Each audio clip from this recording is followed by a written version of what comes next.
अधिकारों की रक्षा की और आज भी देश में आरक्षण बचा हुआ है, नौकरियां बची हुई है, हिस्सेदारी बची हुई है, राजनीतिक व्यवस्था कायम है, लोकतांत्रिक व्यवस्था है। तो धन्यवाद करना चाहिए उन जातियों का जिन्होंने अपने प्राणों का बलिदान दे दिया, लाठी डंडे खाए, गोलियां खाई, लेकिन अपने अधिकारों को छीनने नहीं दिया। सब लोगों को उनका धन्यवाद करना चाहिए।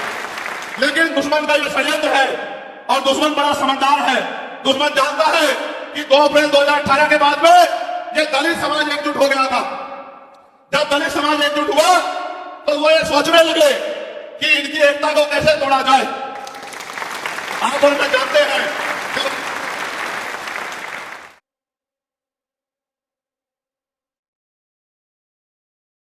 अगर आप झाड़ू के सिक्कों को इकट्ठा कर दोगे, वो सिक्के जो हैं एकजुट हो जाएंगे, उनको बांध दिया जाएगा तो वो सारा कचरा साफ कर देंगे। लेकिन अगर वो जो सिक्के होते हैं, अगर आपने उनको अलग अलग कर दिया तो वो कचरा साफ नहीं कर पाएंगे, वो खुद कचरा बन जाएंगे, उनकी कोई हैसियत नहीं बनेगी। इसलिए हमारे महापुरुषों ने बहुजन समाज में भाईचारे की बात की। और आप महसूस करो, बाबा साहब अम्बेडकर ने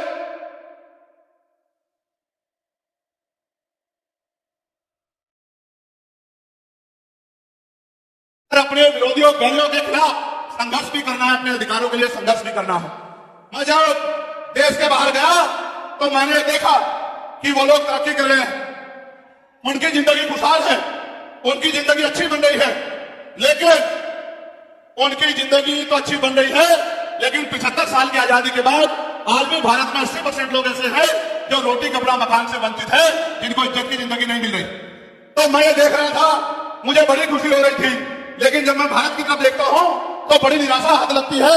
फिर ये महसूस करता हूं कि आज जो कुछ हमारे पास है वो हमारे महान पुरुषों की संघर्ष की वजह से है।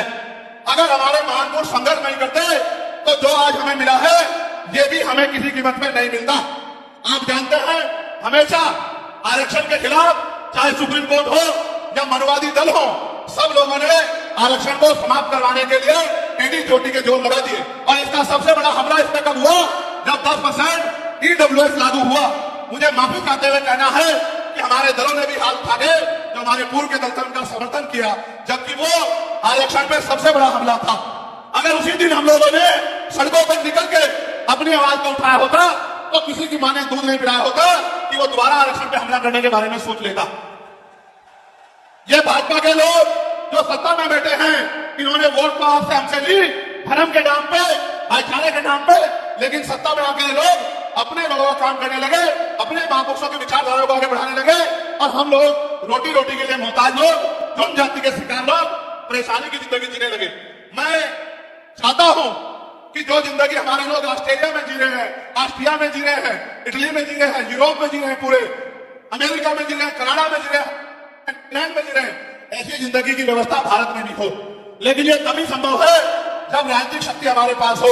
अगर राजनीतिक शक्ति भाजपा और कांग्रेस के पास रहेगी तो हम लोग इज्जत की जिंदगी देश में नहीं जी सकते। इस बात को आप लोग भी ध्यान रखना। ये मैं नहीं कह रहा हूं, ये बाबा साहब अम्बेडकर ने कहा, political power is the master की।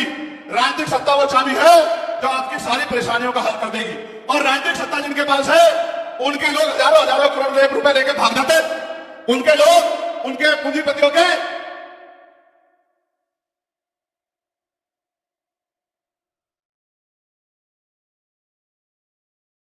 लिख के आपको जेल भेजने का काम सरकार कर देगी और आपके घर की कुर्की भी करा देगी।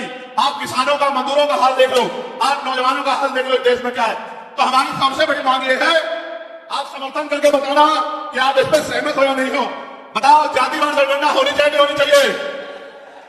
एक शून्य बताओ, होनी चाहिए, होनी चाहिए? साथ साथ इस देश में जातिवार जनगणना के साथ साथ जितने भी सरकारी संस्थान हैं